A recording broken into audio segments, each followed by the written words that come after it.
admixture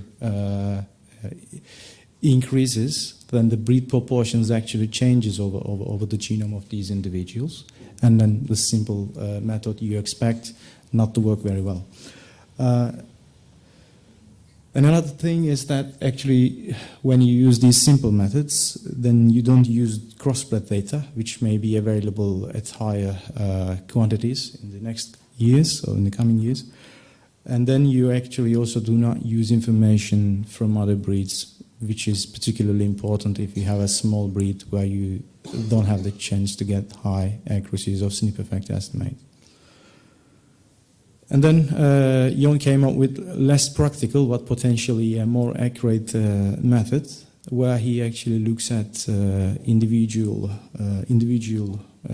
locus to weight these say snip effects. So he's not considering a global breed proportion, but he's looking for each allele for which the weight can be only 0 and 1. And of course, this method also do not use any crossbred data, and you cannot really use information from other breeds to improve the accuracies of your breed-specific snip effects. And he showed that this method can lead slightly higher accuracies than the one I showed a few slides back with just the overall breed proportion weighting way. But of course, the accuracies, they were only slightly higher. And then we came up in GenTore with not so practical, but potentially much more accurate way, where you use information from all the pure breeds and all the crossbred animals. And this way we, like Jon did, we consider allele-specific weights, but in addition we could use crossbred data in genomic predictions, which could help not only to increase the accuracies in crossbred animals, but also the accuracies in different pure breeds. And also we extended it such that it can use information between the breeds, so that we could use correlations between snip effects different breeds, not only at the genome scale, but also at local segments of the genome. And I apply this to Nordic red dairy cattle, where we didn't observe any improvement. The reasons of this you can see if you just go and check the paper. It was discussed there. But at least the method we developed did not harm the accuracies. So in the current practice, you just combine all data and you assume that snip effects are the same. You can see that our method was not any worse or any better than that. And then Anna did more work looking at if the method is applicable in other situations, as in this Irish beef breed or data example. She compared basically the two existing methods, the Van Reyden method, which is basically just weighting the whole genome with the same value, and Jon's method, where you look for each locus to do the weighting. So you can see that the improvement with Jon's method over the Van Reyden method is still marginal, as we have seen in Jon's paper. But when we could add crossbred data with the GenTore model, then we could increase, depending on how many crossbred animals we add in the data, we could increase like 30–35% the accuracies. I'm not going in more detail because there will be a talk from Anna in the World Conference, but we sort of proved that the method not only works in theory, but also works in practice. I said it's not so practical, but we had to come up with a practical solution. So Yuli did some work on using still SNP solutions from the separate purebred evaluations, but combining these with also the data from crossbreed. But basically, if you look at the model in detail, you can just use any combination of data like purebreeds, crossbreeds, whatever. So we also came up with a practical solution.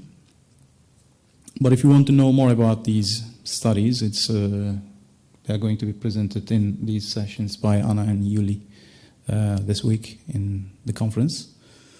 Thank you.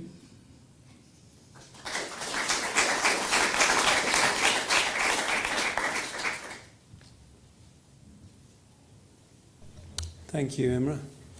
So we started off, like all good meals, we started off this meeting with some nice, tasty starters, hors d'oeuvre, to get you really, to get a good taste of all the different things we do. Now we come on to the main courses.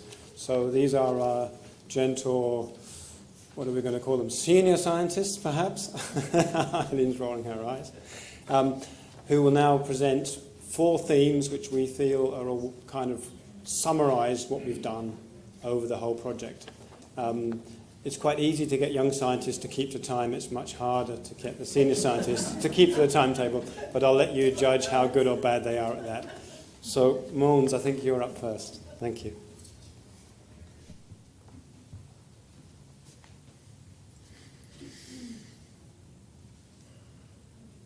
Let's see if I get this.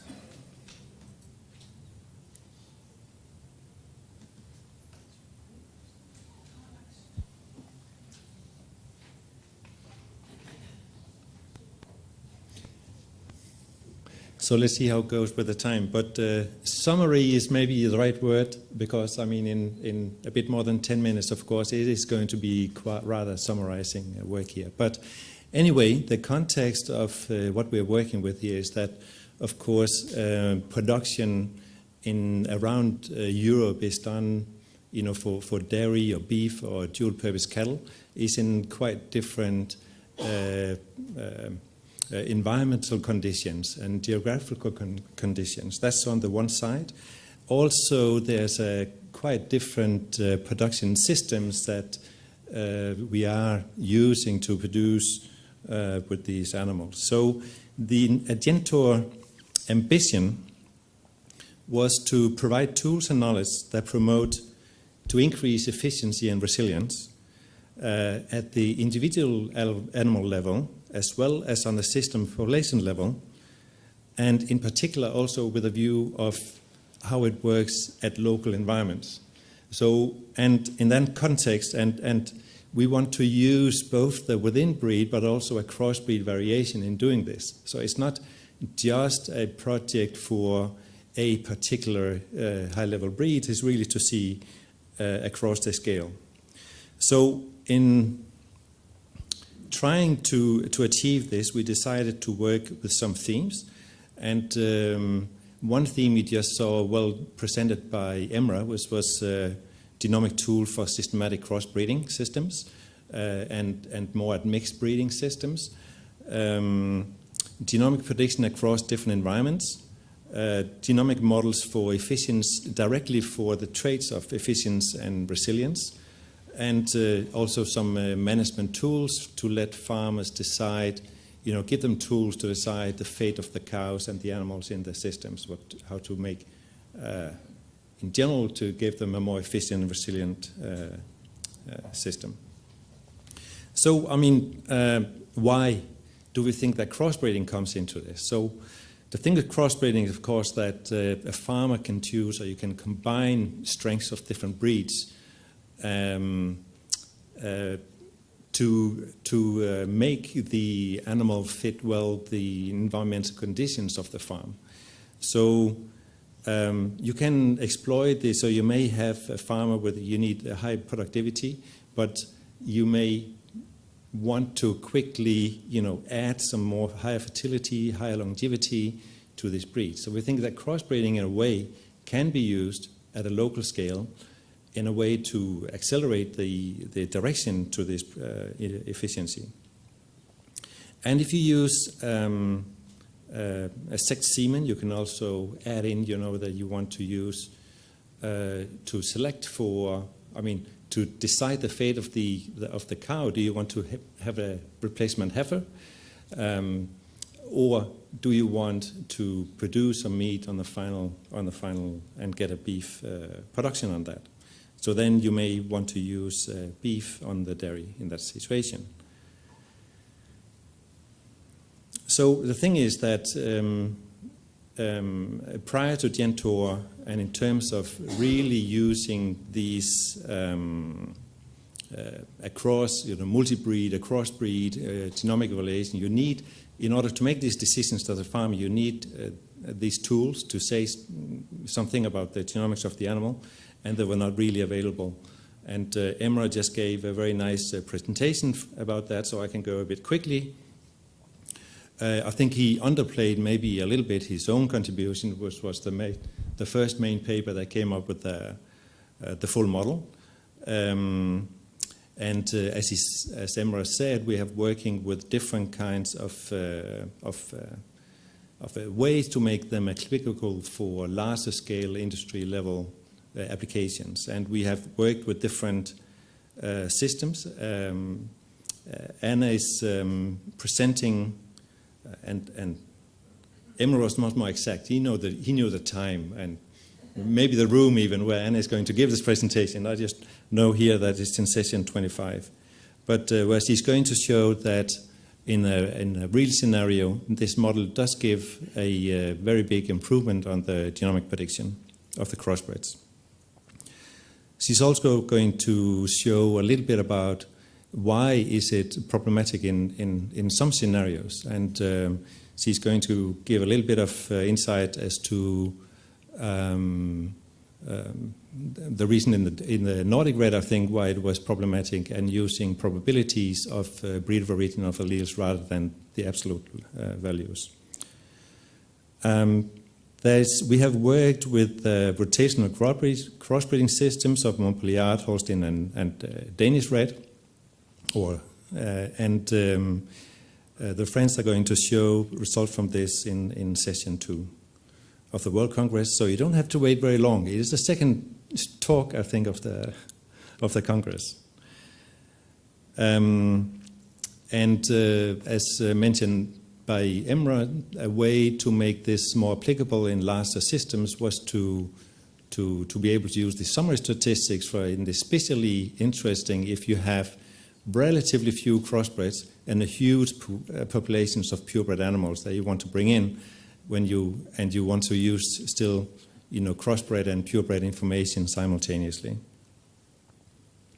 And I think that we can say software. I mean, Emra also, we have in context of GenTore also just performed a training workshop, and what I hear so far is that it was very successful, and I think Emra, some softwares will also be available and sort of pipelines of how to analyze this whole thing.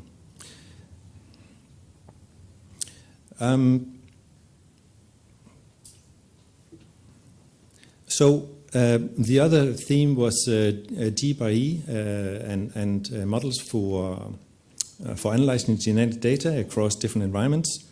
And of course, there are two sort of state-of-the-art. There are two sort of models that are usually used for that. Either we have multi-trait models where we have very categorical different environments, or sort of random regression model where you use sort of the trajectory of different environmental conditions.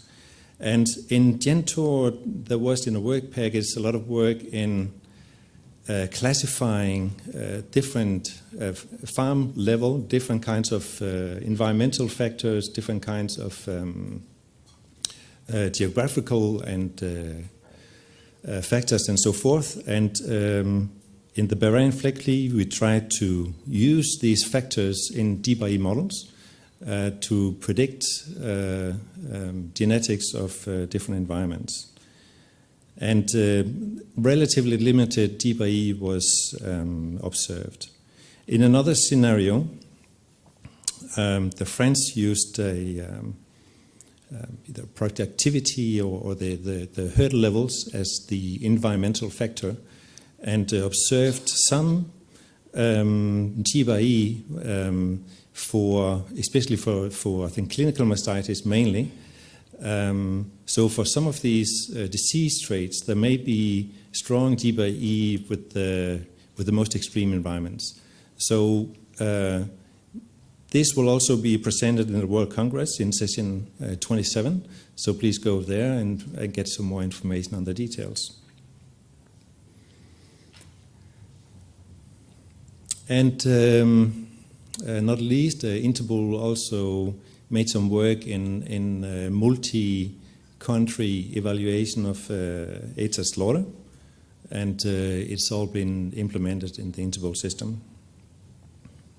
So the other thing was that we wanted to work with what if you have important QTL that are have a different effect in different kind of environments, in different kind of extreme environments. So the Dutch were interested in being able to model sort of chains of covariances of the QTL over different environments. And we also wanted it to be able to use sort of standard software. So they came up with a protocol where you sort of split the analysis in two, and first you train the model in particular environments, and then you can use variances from these or SNP effects from these models to weight the SNPs in the final model in stage 2. So in the theoretic work, so with the simulated data, there was a slight improvement in genomic prediction for particular environments when you do use this approach. And it's also used in a multi-breed analysis of the Irish breed, dairy and beef crosses. And there was some evidence of GBI. The genomic model worked well, but we didn't see an increase in actually using these heterogeneous SNP variances over the genome. And the state-of-the-art analysis of the FLECFI data is also ongoing with this model now, so we'll see in the end if that brings improvements. So now, of course, we also worked specifically with the efficiency traits, and in the growth efficiency you saw on some of the previous examples. Feed efficiency in dairy is, of course, a very hot topic, because it's feed is sort of the biggest cost of producing milk, and it's important for economic and environmental sustainability. We worked on the back of work in the efficiency work package, where Martin and I made this dynamic RFI model, where you sort of use more the dynamic nature of the lactation, and this is also this is produced in animal, yeah. So the work here is mainly to add the genomic component to that, and as we know, feed intake is the limiting factor, so we're using multi-country data, mainly research farm data on the feed intake, and this work is also going to present it at the World Congress. Rasmus is going to present this model on novel genetic parameters to improve genomic RFI in dairy cattle using big data from multiple lactations and countries.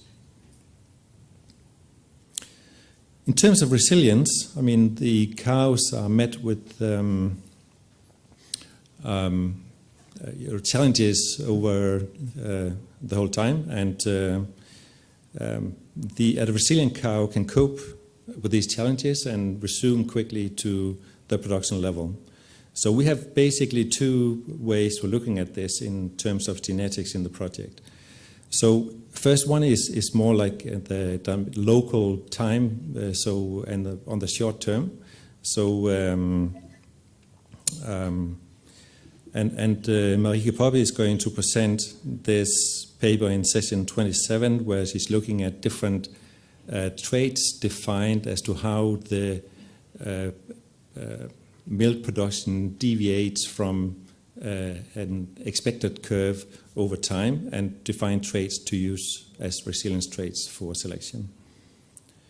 The other way is to look at it more like an accumulated effect over the lifetime of the cow, and it's also based on work from the same work package. It's going well with the time here, right? And so what about the accumulated effects over the lifetime? And in the end, it was decided that functional longevity is really accumulating all of these effects over the time, but the information comes very late, and there are many component traits that contribute to this longevity. And the most important ones are disease traits and conformation traits as well. So the French came up with this two-step approach, one where we analyze the component traits with their most appropriate model, because the phenotypes are expressed very differently. And in the second step, we can combine those in a two-step, in a single-step, multi-trait single-step model to get the final result for resilience. And this is also presented in the World Congress here in session 2013. Management tools. Donna is not here, but there's been the thing is to look at now not only the genetics but all the information you have on the cows, and basically give tools to decide the fate of the cow. So should it be bred? Should it be culled? Should it be sold? And in particular, I have worked with two management indices. One for the cow to decide the fate of the cow in this context, and another one to set the value for beef as selling. Right. So this was very summaric, but here are the contributions, and ready for questions. Thank you.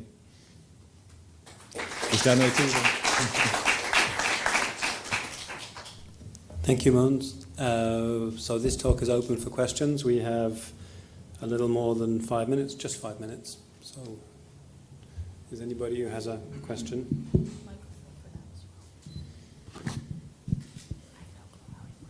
We have one.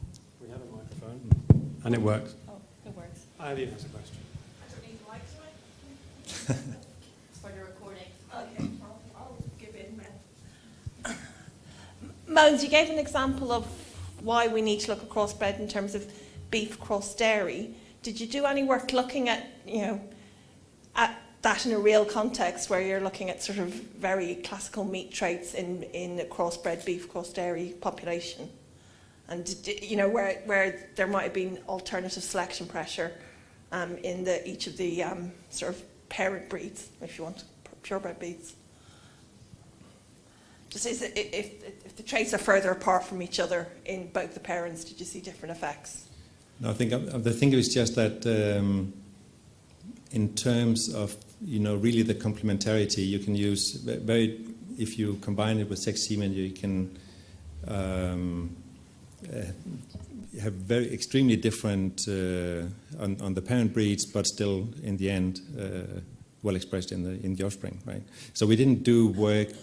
I mean, we did the work where we looked mainly at the beef traits, but in the beef and beef on dairy context combined, which was the work that Anna is going to present. Any other questions? Yes, over here.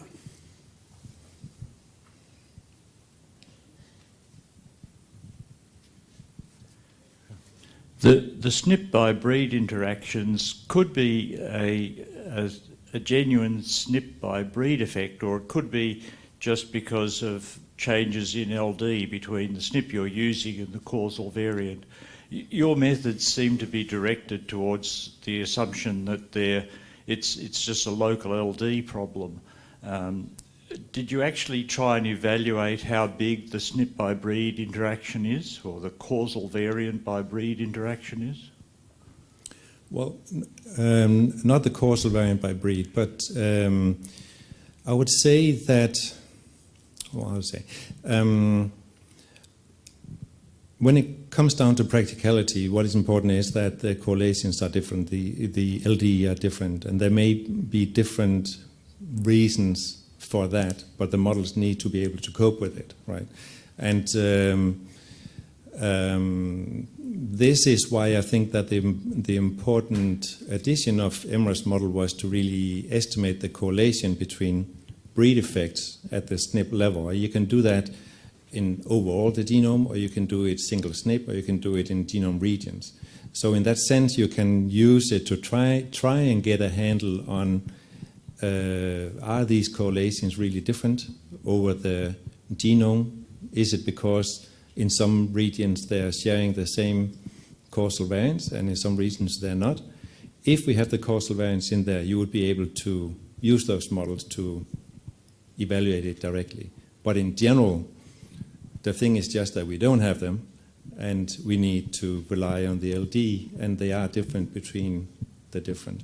But when we did I think generally, when we did the joint analysis and we have the crossbred information, the correlations was a little bit higher than what we expected, actually. They were generally, higher than, 0.7? Well, different from the different combinations, of course, but they were higher than expected from older analysis of where you only have the purebreds. Thank you. I think we're running out of time. Was there anything on the chat? No. In which case, thank you very much, Mons. Thank you.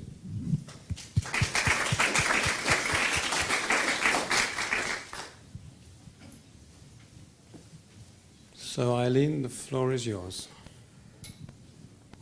Okay.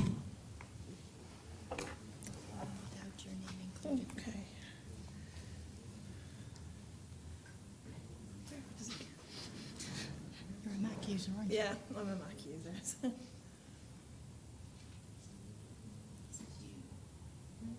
Yeah, cool. Thanks. Thanks, Laurie. Good afternoon. I'll try not to go too long to keep you from their coffee. I'm going to try and pull out some of the work and how we've pulled it together, particularly in one of the later work packages, in terms of what results from GenTore might mean in terms of breeding for greenhouse gas mitigation. It's not that bad. I need them. We're looking here at some of the major drivers we're seeing over the next decade for ruminant production around the globe. GenTore is a European project, but obviously, particularly from a genetics point of view, there could be influences beyond the borders of Europe. But also there could be lessons in terms of technological developments and implementations of new breeding goals and tools to support those for developing worlds. So this just came out last week, which are the sort of agricultural outlook from the OECD FAO annual publication. We can see here, looking at both aspects of cattle production in terms of meat as well as dairy, and we can see that over the next decade there is still going to be a projected growth of consumption and production of all meat classes around the globe, but over 90% of that production and consumption is going to come from lower middle income countries. Overall beef production, albeit tiny, is up across, production is up around the globe, but consumption is down in the EU. And if we look at dairy, we can see similar increases in demand for these products, both based on population and affluence growth, particularly in terms of in India and Pakistan. And we can see when we're mapping, and the OECD have mapped these out, that we have greater efficiency of milk production, sustaining the yield and production increases. So what does this mean in terms of greenhouse gases? Are we already de facto breeding for greenhouse gas mitigation? And the answer is just a tiny bit. If we're looking here at the projections from the FAO across, this is just pulling out the beef and veal trajectories, we can still